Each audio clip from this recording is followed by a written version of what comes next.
Bienvenidos a Hemisférix, el podcast de fisioterapia y neurorehabilitación, presentado por Javier Sánchez Aguilar.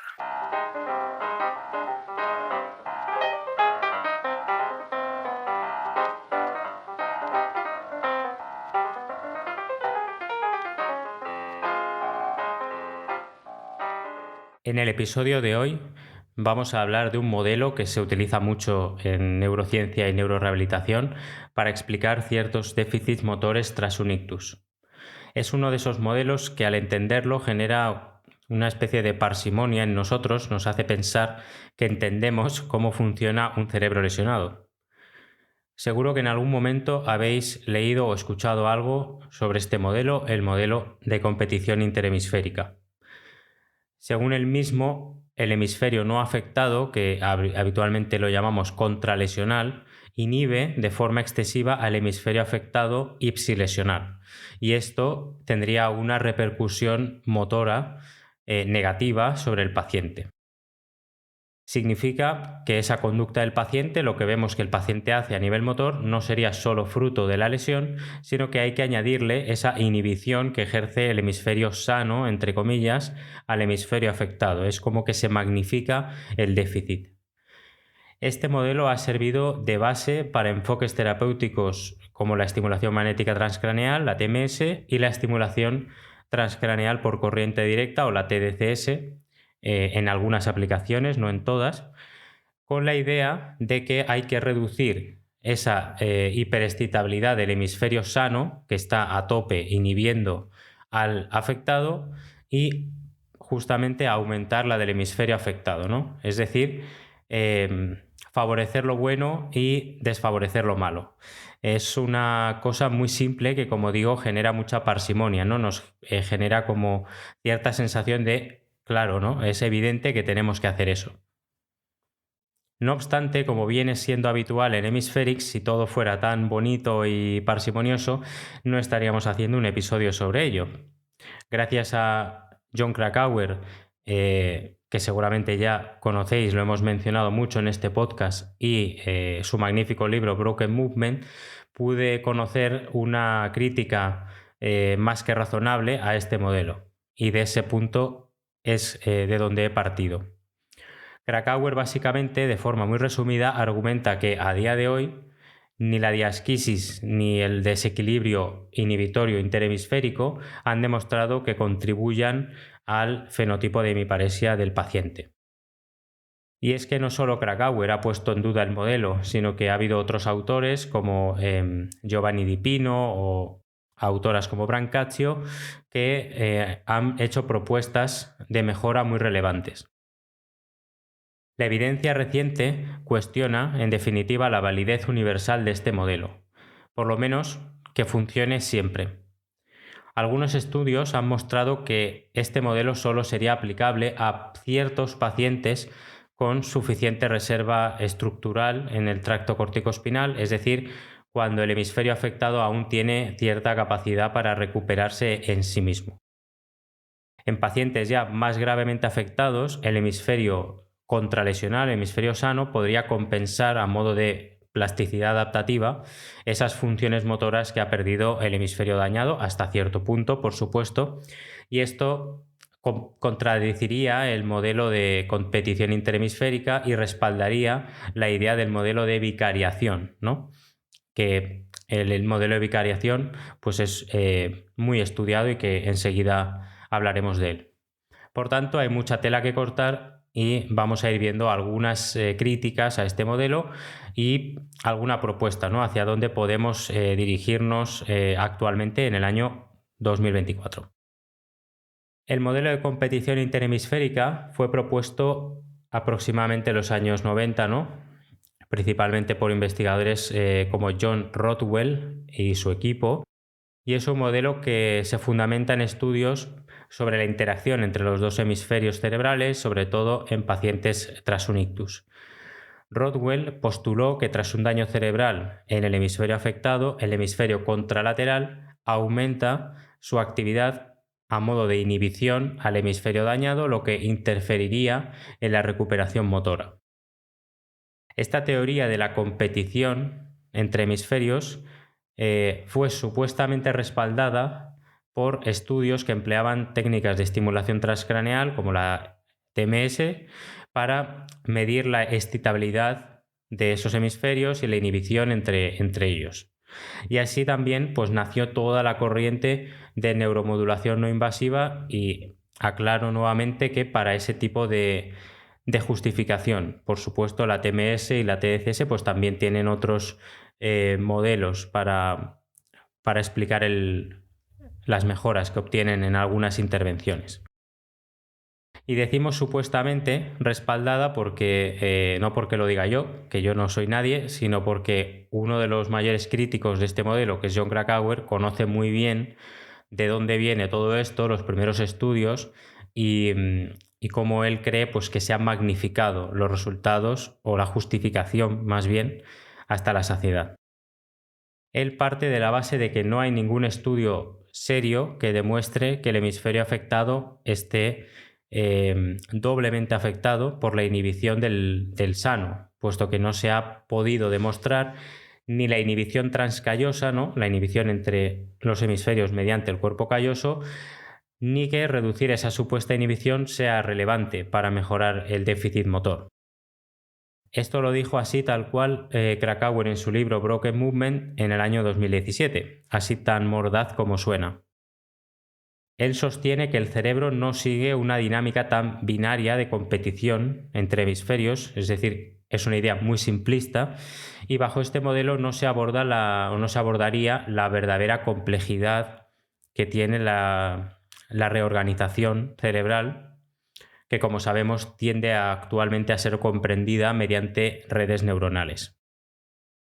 Como decimos, Krakauer va al origen de todo, y él lo que hace es trazar el origen en el año 2004, cuando Leonardo Cohen y su grupo en el NIH, el Instituto Nacional de Salud de Estados Unidos, publicaron un estudio muy influyente en esa época en pacientes con ictus crónico, que lo que demostraban, o eso decían, es que había un impulso, un input inhibitorio anormal muy alto desde el hemisferio contralesional al ipsilesional antes del inicio del movimiento.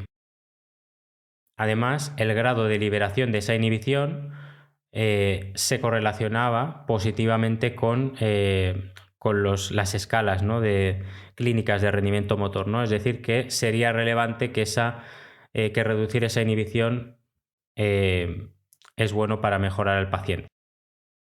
Es este documento, junto con otros parecidos de otros autores, el que propulsó este modelo y los intentos posteriores de tratar la hemiparesia mediante la estimulación cerebral no invasiva, y pues eso, todos los estudios de TMS y de TDCS que se han hecho, que son infinitos. La idea siempre, a grosso modo, es excitar el hemisferio dañado o inhibir el hemisferio sano, ¿no? Y a veces ambos.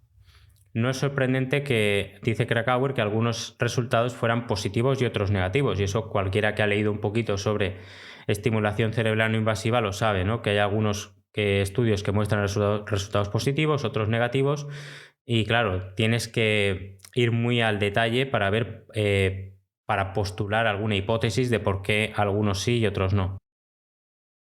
Para cuando Krakauer escribe este statement, ¿no?, en 2017, esta declaración de intenciones, comenta además que ha habido 2 revisiones a nivel de Cochrane, ¿no?, que son revisiones muy importantes, sobre la eficacia terapéutica de la estimulación cerebral no invasiva, una para TMS y otra para TDCS, y que ambas revisiones concluían que no había evidencia suficiente de que estas intervenciones beneficiaran al paciente, ¿no?, en concreto en la extremidad superior después de un ictus.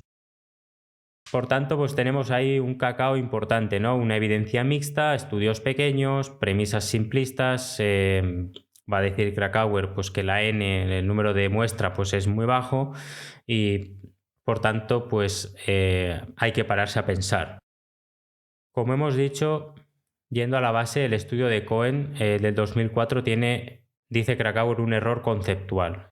El principal hallazgo de este estudio fue que la inhibición interhemisférica que era determinada mediante una tarea de tiempo de reacción, y con la TMS de doble pulso, esa inhibición interhemisférica era similar en reposo y justo después de la señal GO, en un paradigma de tipo GO, de tiempo de reacción, en pacientes y controles. Era similar, pero luego no pudo cambiar a la facilitación justo antes del inicio del movimiento en pacientes. Es decir, que constatan de alguna forma que es justo antes del movimiento que se produce ese impulso inhibitorio del hemisferio sano al afectado. Y se reportan dos resultados: una diferencia media en la inhibición interhemisférica previa al movimiento a nivel de grupo y la inhibición interhemisférica previa al movimiento, que correlacionaba negativamente con las medidas de velocidad de golpeteo de los dedos y el balance muscular, ¿no? De ahí salen pues esas dos declaraciones de hay que mejorar esa inhibición porque mejora el paciente y existe esa inhibición interhemisférica previa al movimiento. Luego, los autores concluyen que es concebible que la modulación de tales interacciones interhemisféricas pueda influir en la discapacidad motora de estos pacientes, ¿no? Entonces, pues ahí viene la justificación de tenemos que hacer estimulación cerebral no invasiva. Y aquí viene el problema gordo, dice Krakauer, ¿no? A nivel estadístico, pues Krakauer comenta que dos variables que están fuertemente correlacionadas no necesariamente continuarán covariando cuando se cambie una de ellas, ¿no? En este caso manipulando la inhibición interhemisférica con la TMS. La correlación no implica que un cambio en una variable causará un cambio en la otra, ya que pueden estar correlacionadas por otros factores externos. Lo que parece que pasó es que la combinación de las correlaciones con la presencia de una diferencia media pues hizo que un vínculo causal parecía más parsimonioso, ¿no? Más plausible a los investigadores. Sin embargo, esto es un sesgo, ¿no? De toda la vida, porque los medios, las medias y las correlaciones son estadísticamente independientes entre sí. Por lo tanto, nació una intervención basada en malentendidos estadísticos. Y Krakauer reconoce que el trabajo en sí es interesante, no tiene maldad, digamos, pero los hallazgos por sí solos no merecían el salto que se dio después a las intervenciones de estimulación cerebral no invasiva, que al final era el objetivo, ¿no? La afirmación de que la inhibición interhemisférica contribuye al déficit implica que también debería estar presente en el periodo agudo y no solo en la fase crónica, ya que es en el periodo agudo cuando el déficit parético es más evidente, más grave, y el aumento de la actividad contralesional se ha reportado de una manera más consistente. Abordando precisamente este problema, hay un estudio reciente de varios autores, entre los que se encuentra Pablo Zelnik, que es un investigador muy relevante, que rastrearon esta inhibición interhemisférica previa al movimiento en 22 pacientes desde las 2 primeras semanas después del ictus hasta un año de evolución. Y cabe destacar que la inhibición interhemisférica previa al movimiento fue normal de manera temprana después del ictus y solo se volvió anormal en la etapa crónica. En otras palabras, la anormalidad previa al movimiento de la inhibición interhemisférica surgió a medida que mejoró la hemiparesia de los pacientes, difícilmente lo que uno esperaría de un mecanismo que contribuye al déficit parético. Katy Stiniar y colaboradores, que también son autoras muy importantes a nivel de algoritmos y de factores predictores de pacientes, ¿no? De su lesión, pues también vieron que no pudieron encontrar evidencia de una inhibición interhemisférica a nivel temprano después del ictus. Por lo tanto, hay que buscar una explicación alternativa para esas correlaciones entre una inhibición interhemisférica anormal previa al movimiento y las variables clínicas. Y una posibilidad es que la causalidad justamente vaya en dirección opuesta. La naturaleza de los sistemas que median o que ayudan en la recuperación del brazo conduce al cambio en la inhibición interhemisférica previa al movimiento y no al revés. Total, que un hallazgo preliminar en un pequeño número de pacientes condujo a un modelo cuestionable que a su vez condujo a muchos estudios con poca muestra que buscaban excitar el hemisferio dañado o inhibir el hemisferio sano.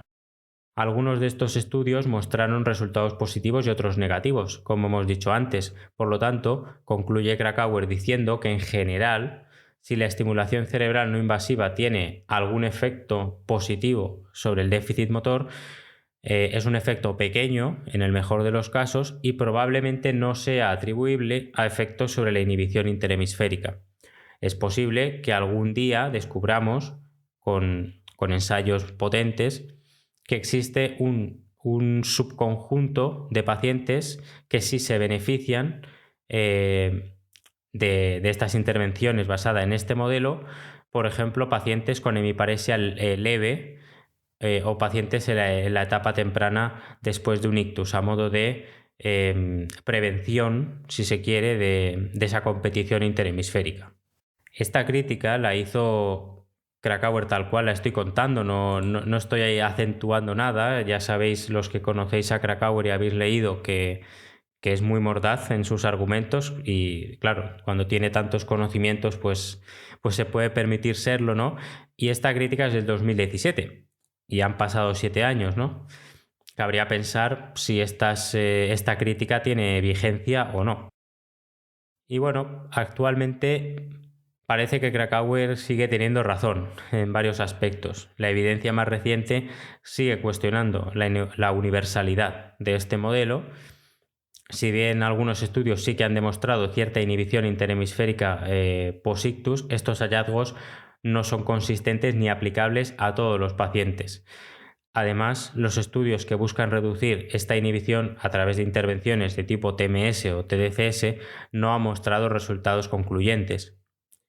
Las investigaciones actuales sugieren que la inhibición interhemisférica no es el único mecanismo en juego y que la recuperación motora es mucho más compleja, involucrando redes cerebrales más amplias y factores externos e individuales que varían de un paciente a otro.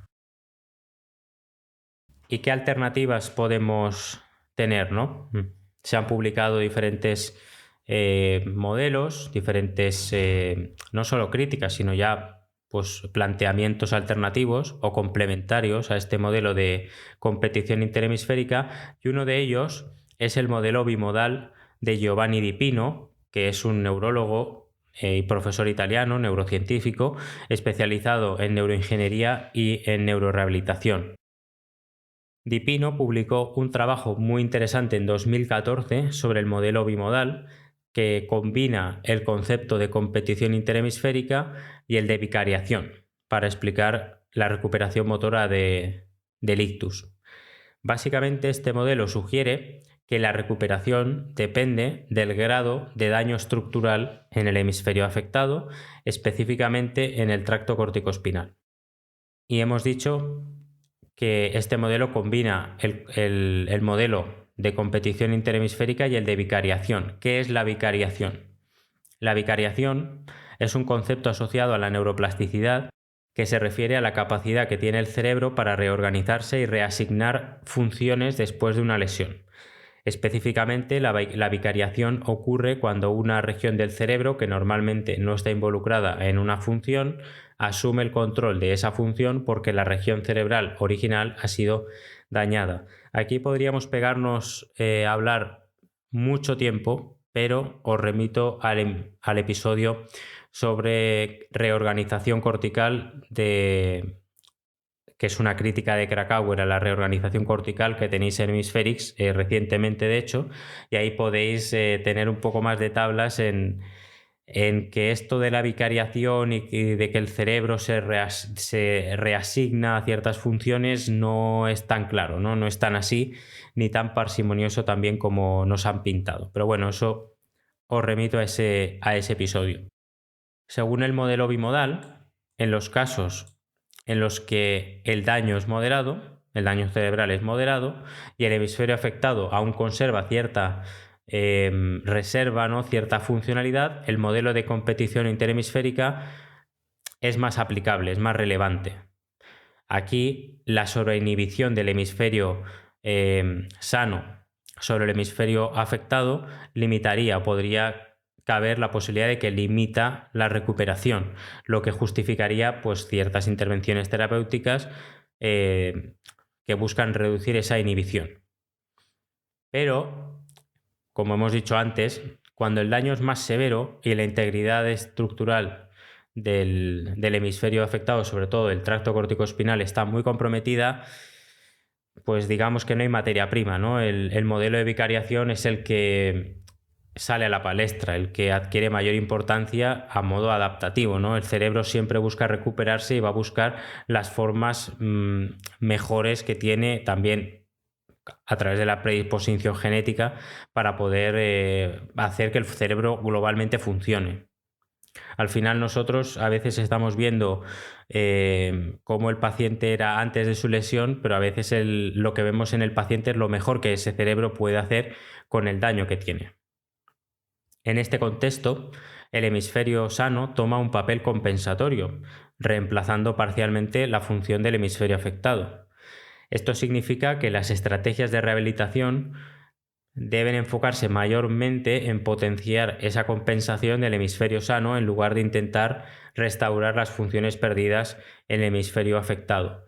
Por supuesto, lo que nunca yo voy a defender es que no se intente esa mejora de la capacidad latente de un paciente, ¿no? Eso hay que hacerlo, te diría que casi siempre, y a los hechos me remito, que me encuentro muchos pacientes que están, como decimos, asilvestrados, ¿no? Que se nota que no les han explotado todas sus capacidades latentes que estaban, ¿no? Y se han dedicado a la compensación desde casi el principio. Por tanto, sí, hay pacientes que no les queda otra que compensar, pero hay otros que igual tenemos cierto margen, cierta ventana para mejorar el déficit, ¿no? Y por eso este modelo interhemisférico hay que tenerlo bien claro para cuáles aplica y para cuáles parece que no aplica. Este modelo bimodal sugiere, por lo tanto, que el tipo de intervención rehabilitadora debe adaptarse según el estado estructural del cerebro de cada paciente.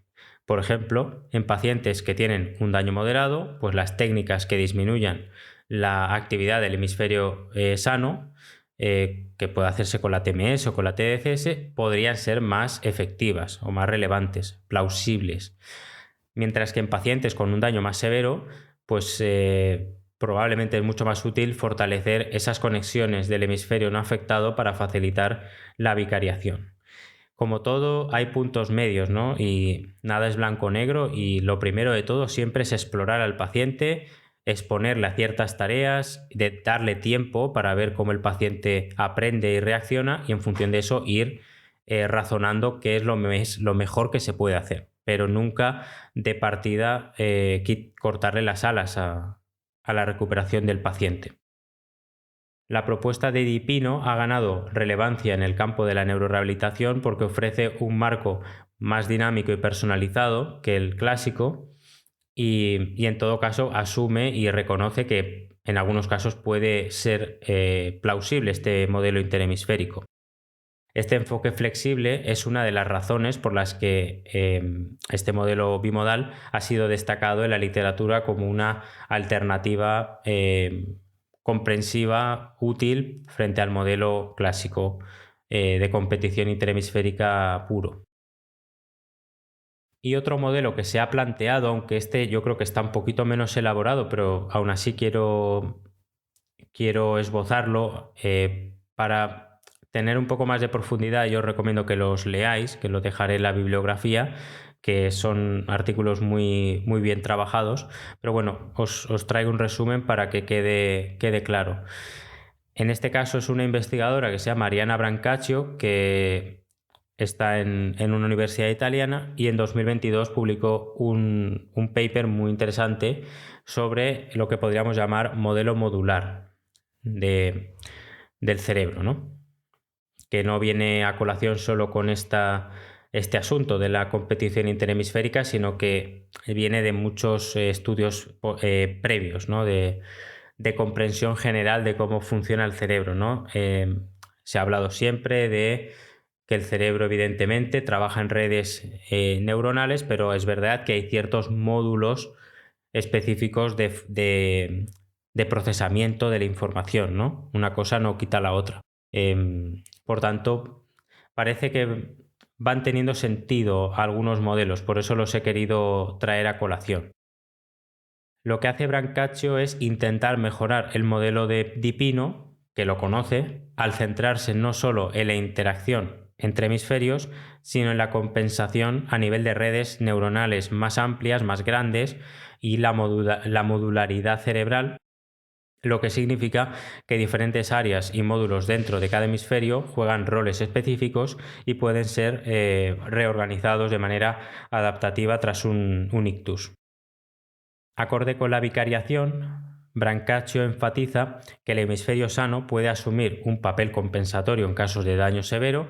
Sin embargo, el artículo introduce una mirada, una visión más compleja sobre cómo las redes neuronales se reorganizan no solo en términos de hemisferios, sino también considerando la participación de áreas corticales y subcorticales, que a veces lo subcortical se deja de lado, ¿no? Pues en este caso se tiene en cuenta.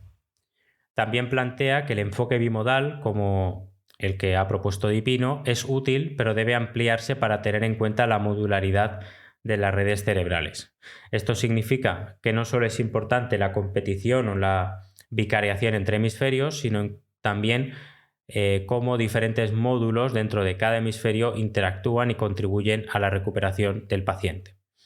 De ahí también la propuesta de un algoritmo que se llama algoritmo STAC, de las siglas STAC, reserva estructural, atributos de la tarea y conectividad, que lo que hace este algoritmo es estratificar a los pacientes, ¿no?, en base a estos tres factores para derivarlos a una intervención más adecuada y no a brocha gorda, digamos.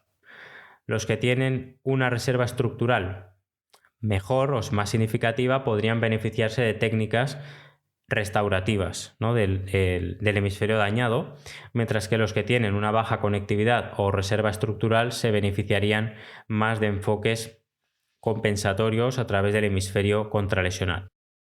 Los tres factores son sencillos de comprender. Al final, la reserva estructural casi se refiere a la integridad del tracto córtico-espinal, también obviamente otras vías, pero sobre todo córtico-espinal. Los atributos de las tareas se refiere a las características específicas que tienen las tareas que el paciente quiere recuperar, y para eso tenemos que saber que hay ciertos módulos que interactúan más en unas tareas más voluntarias, más automáticas, automático-voluntarias, automatizadas, etc. Y que no es lo mismo, por ejemplo, pues una tarea más global, postural, que una tarea fina, y el correlato estructural del paciente, ¿no?, del cerebro de ese paciente. Y el tercer factor es la conectividad, tanto estructural como funcional, que se refiere justamente a eso, ¿no?, a cómo desincronizadas están ciertas áreas entre sí a nivel de estructura y de función. La idea a retener es que el objetivo de este algoritmo es estratificar a los pacientes, ¿no? Ver dónde está el paciente, tener en cuenta esas tres variables, que por supuesto no es nada fácil estratificar cada una de esas variables, sobre todo también para ver una neurofisiología aplicada, si se quiere, de ese cerebro, ¿no? Y ver pues si va más hacia una estimulación no invasiva, si va más hacia técnicas restaurativas, compensatorias, una mayor énfasis en un tipo de tareas o en otros. Claro, todo esto es muy general, ¿no? La traslación práctica, por así decir, nos toca a nosotros, ¿no?, a los que estamos con pacientes, a los neurólogos, a los médicos rehabilitadores, a cómo nos relacionemos, cómo hablemos, para ver cómo trasladar pues un estudio de neuroimagen a una recomendación terapéutica. Claro, eso es complicado, pero por eso decía en la introducción que es poco a poco a lo que nos tenemos que ir dirigiendo, ¿no? Claro, lo que sí tenemos claro es cómo funcionan más o menos los ganglios basales, el cerebelo, el tálamo, el córtex motor. Tenemos que ver cómo podemos estudiar cómo interactúan esos módulos, esas regiones, y cómo están funcionando, ¿no?, en un cerebro de un paciente, ¿no? Y si vemos indicios de compensación, de restauración, etcétera, ¿no? Por ejemplo, si el daño afecta al área motora primaria en el hemisferio dañado, otros módulos como el área motora secundaria o las redes subcorticales pueden compensar esa pérdida dentro del mismo hemisferio y está bien, ¿no? Aunque no esté restaurando, entre comillas, el área dañada en sí, sí que puedes obtener una plasticidad dentro del hemisferio. Y eso es distinto a tener una plasticidad más vicaria del otro hemisferio, ¿no? Entonces, se trata de eso, ¿no? De ver ese enfoque modular para ver si conseguimos una mayor precisión en la rehabilitación. Está claro que la estimulación cerebral tiene cabida, ¿no? Tiene sentido, tiene plausibilidad en estos modelos, pero también ya no solo por el argumento simple de estimular el hemisferio dañado o inhibir el sano, ¿no? Sino también intentar ir hacia módulos funcionales específicos que pueden contribuir a esa reorganización y a esa plasticidad. Y por supuesto, esto es otro nivel al que no estamos acostumbrados a ver en la práctica clínica, ¿no? Es realmente complejo, implica una colaboración interdisciplinar muy grande, ¿no? Y que lo que vemos en investigación pues se traslade a las consultas y a las clínicas, a los hospitales. En conclusión, este marco de Brancaccio refuerza la necesidad de un enfoque más flexible y modular en la neurorehabilitación, avanzando hacia intervenciones que no solo consideren la inhibición o la compensación interhemisférica, sino también la conectividad global y las capacidades de recuperación individuales de cada paciente. Hemos visto que hay diferentes críticas y modelos alternativos o sumatorios al de competición interhemisférica. Podemos concluir diciendo que aunque el modelo clásico ha sido útil en el estudio de la neuroplasticidad tras un ictus, no es aplicable a todos los casos. Los marcos teóricos más recientes, como ese modelo bimodal y modular de recuperación, ofrecen una visión más completa e individualizada para la rehabilitación de los pacientes. Por tanto, a nivel de conclusión, ¿no? También como está escrito el título, la competición interhemisférica examen, pues hombre, la competición interhemisférica es un modelo que tiene su cabida, pero se ha magnificado mucho, ¿no? Y se ha simplificado mucho a nivel pedagógico y de justificación de ciertas intervenciones. Pero bueno, pasa eso como pasa con muchísimas cosas, ¿no? Como ha pasado con la espasticidad, como ha pasado con las funciones de la corteza motora o de dónde sale el tracto córtico-espinal, ha pasado en cómo entendemos el funcionamiento de la médula espinal. Al final vamos aprendiendo y es verdad que los modelos clásicos tienen su sentido, pero a día de hoy ya tenemos medios a nivel de investigación para ir hilando fino, ¿no? Ir sacando punta a ese lápiz de la neurociencia. Por tanto, pues os animo a seguir investigando y a ser críticos con este modelo cada vez que lo veáis escrito en algún sitio o lo escuchéis hablar de él, y tener la alarma puesta, ¿no? Y ver y recordar que no aplica a todos los pacientes y que quizás estamos aplicando este modelo a pacientes que no aplica este modelo, ¿no? Y justamente aplica en los pacientes en los que no estamos pensando, como decíamos, pacientes más levemente afectados, ¿no? En los que parece que todo va muy bien, pero puede haber ese limitante, ¿no? De competición interhemisférica. Y como detalle clínico, ¿no? Recordad los movimientos en espejo. Los movimientos en espejo en fase subaguda, no sé si aguda tanto, pero subaguda y por supuesto crónica, a veces se ven muy claramente en los pacientes, ¿no? Como el paciente está intentando hacer un movimiento con su mano afectada y está repitiéndolo con la otra mano, ¿no? Yo esto lo he visto muchísimo y casualmente son pacientes que tienen más capacidad, ¿no? Entonces, ahí es donde quizás podemos plantearnos estos enfoques de neuromodulación invasiva, o no solo neuromodulación, sino tareas concretas que obliguen al paciente a tener esa inhibición, a trabajar esa inhibición interhemisférica, ¿no? Y yo creo que ese es un poco el mensaje que quería transmitir. y os emplazo a seguir investigando, a seguir leyendo los artículos que os dejo en la bibliografía. Y como siempre, muchísimas gracias por escucharme, por estar ahí y por continuar aprendiendo conjuntamente entre todos sobre este bonito área de la neurociencia y la neurorehabilitación.